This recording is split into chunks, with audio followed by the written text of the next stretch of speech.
भाजपच्या केंद्रीय राज्यमंत्री रक्षा खडसेंच्या मुलीची टवाळखोरांनी काढली छेड। कारवाईच्या मागणीकरता रक्षा खडसेंना पोलीस ठाण्यात घ्यावी लागली धाव। एक संशयित ताब्यात। सुपरमॅक्स कंपनीच्या कामगारांचं उपमुख्यमंत्री शिंदेंच्या ठाण्यातील निवासस्थानाबाहेर आंदोलन। वेतनासह इतर मागण्यांकरता कामगार आक्रमक। अर्थसंकल्पीय अधिवेशनापूर्वी महाविकास आघाडीची महत्त्वाची बैठक। अजिंक्यतारा बंगल्यावर बैठकीचं आयोजन। विरोधी पक्षनेते पदाबाबतही मविया भूमिका करणार स्पष्ट। सोमवारपासून राज्य विधिमंडळाचं अर्थसंकल्पीय अधिवेशन, तर अधिवेशनाच्या पूर्वसंध्येला होणाऱ्या चहापान कार्यक्रमावर विरोधक बहिष्कार टाकण्याची शक्यता।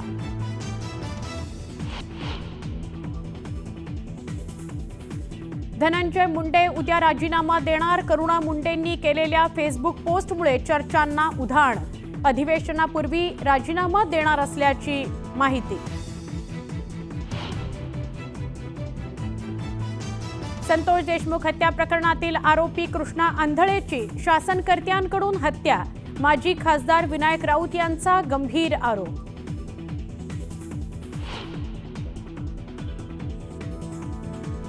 रायगडच्या पालकमंत्रीपदाचा तिढा अद्याप कायम, तर आज मुख्यमंत्री महाडमध्ये आल्यावर पालकमंत्री पदावर चर्चा होईल। भरत गोगावले यांचं स्पष्टीकरण। पंढरपूरच्या संत मुक्ताबाई मठाजवळ रिक्षावाल्यांची स्टंटबाजी। व्हिडिओ सोशल मीडियावर व्हायरल। स्टंटबाजांवर कारवाईची मागणी।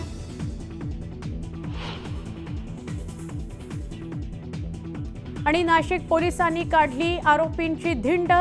वडापावचे पैसे मागितल्याच्या रागातून आरोपींकडून दुकानाची तोडफोड।